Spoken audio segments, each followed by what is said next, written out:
Alors bonjour, mon nom est Luc Boulanger.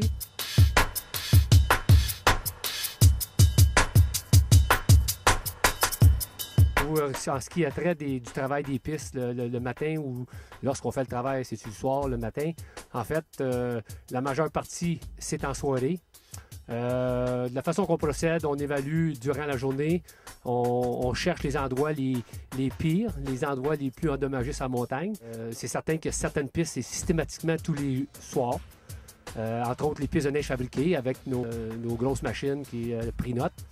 Alors ça, c'est systématique, c'est la fraise qui opère et qui fait l'entretien de la neige à ce moment-là. Dans nos pistes de neige naturelle, bien, on va aller chercher, on va aller regarder, on a différents types d'équipements pour différents dommages et pour ne pas avoir le même travail de piste à la grandeur de la montagne à 100%.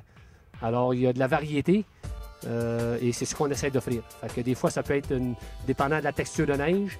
C'est on appelle encore, c'est des vieilles machines que tout le monde utilisait autrefois, qui est encore les powder makers.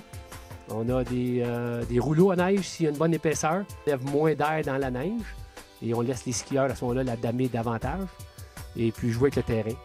Alors, c'est certain qu'on ne vise pas à damer le domaine à 100% comme je disais, parce que c'est ça, on veut offrir de la variété.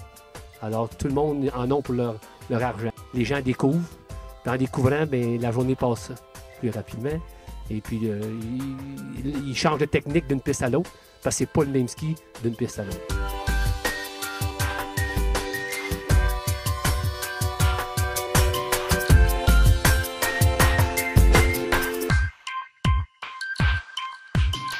C'est parce qu'on a un terrain qui est vraiment différent. Ailleurs, c'est des endroits, c'est plus ou moins large, égal comme piste. Mais nous, on a des devers, on a des sous-bois. Beaucoup de sous-bois.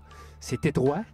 Alors, on a les machines qu'on voit qui sont plutôt orange, puis qu'il y a 4 modèles différents de machines. Alors, ce sont tous pour différentes conditions. Le même chauffeur va en prendre 2 différentes dans le même corps de travail. Dans une piste, on va aller passer tel appareil, puis dans l'autre, on va aller passer un compacteur, par exemple. Mais la différence des machines, c'est qu'elles ont 4 ponts. Et c'est les ponts qui tournent, qui cassent. C'est pas la machine qui casse du milieu, mais c'est les ponts qui tournent un opposé de l'autre. Alors, on déchire moins la neige lorsqu'on fait un rayon, lorsqu'on veut soit contourner un obstacle. Alors, puis l'équipement suit exactement les traces, au lieu de juste pivoter en arrière. On les travaille, les sous-bois. C'est un sous-bois qui est...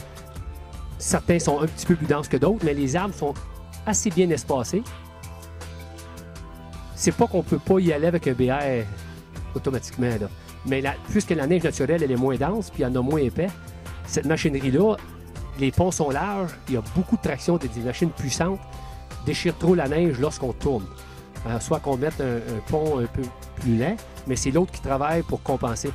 Mais parce qu'il y a beaucoup de traction, on va aller sortir la terre plus qu'une machine que les ponts obéissent. C'est la seule différence. Puis quelle valeur ont ces machines-là pour nous à Sutton? Bien, les petites machines qui datent de 1965 peut-être, hein? Puis c'est peut-être même 63.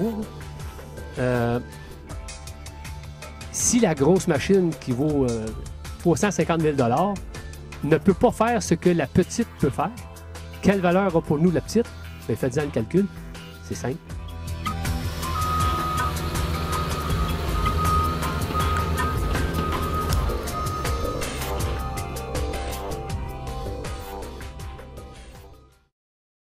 Je m'appelle Jocelyne Trudeau, je suis responsable des conditions de ski au Mont Sutton.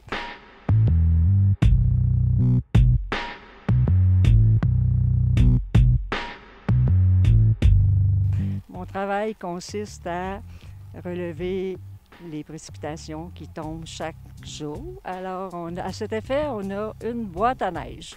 Surprise pour certains. Alors, on ne prend pas la neige, les précipitations, justement, n'importe où. C'est dans cet endroit précis qui est à l'abri du vent, justement. Alors, chaque matin, 5 heures, toujours même heure, toujours la même personne. Alors, après la prise des centimètres qu'on a reçus, on va marcher un petit peu alentour, évaluer ce que ça donne, si c'est de la poudreuse, si elle est plus légère ou lourde ou si c'est de la granulée, etc. Ça, c'est sur le terrain tôt le matin. Ensuite, on rentre au bureau. On a tous les sites Internet à mettre à jour. Et ça, il faut faire ça le plus rapidement possible parce que d'abord, les skieurs veulent savoir tôt pour prendre les décisions où aller skier. Et ensuite, les médias entrent en ondes aussi de bonne heure. Alors, tous les rapports sont envoyés à ces gens-là. Bon, ensuite, on revient en ski. Et là, on s'en va faire nos tournées de tous les secteurs. Parce que dans une montagne importante, je dirais, c'est pas vrai que les conditions sur toutes les pistes sont les mêmes. Effectivement, je sors mon petit pied de roi, puis on mesure et alors ensuite on peut réajuster pour le deuxième chiffre qu'on voit apparaître sur les sites Internet, justement. Les prises de décision concernant les surfaces et tout ça, ça relève entièrement de nous. La seule chose avec qui on doit faire affaire pour les pistes ouvertes et les télésièges, c'est avec le directeur des opérations. C'est lui qui dicte qu'est-ce qui est ouvert ou pas. Mon nom est Denis Bouvière de la patrouille sur ski Mont-Sutton.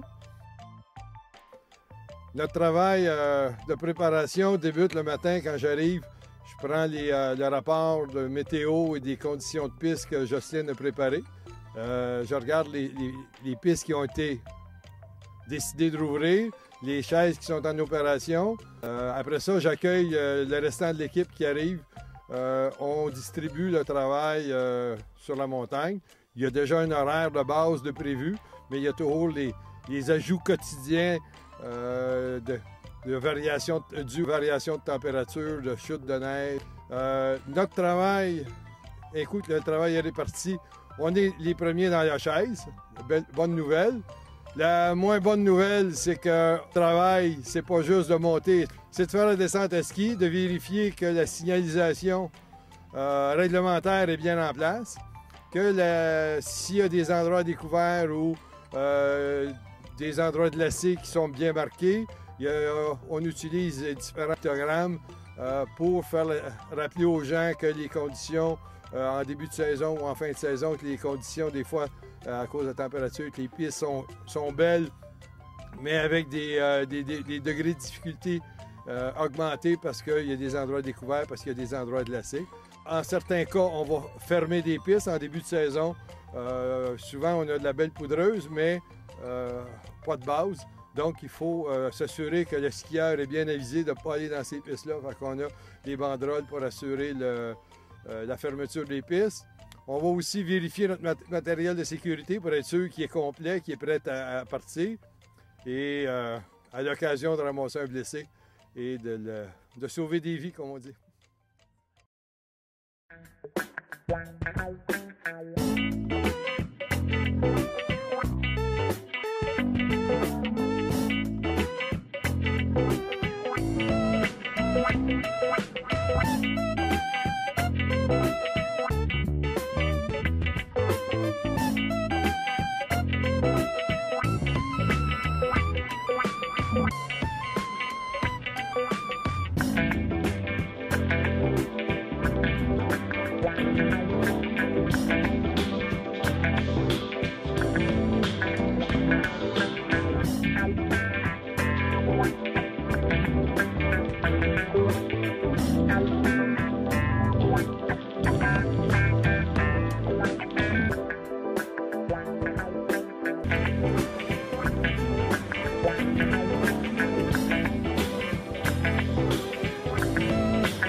Wow.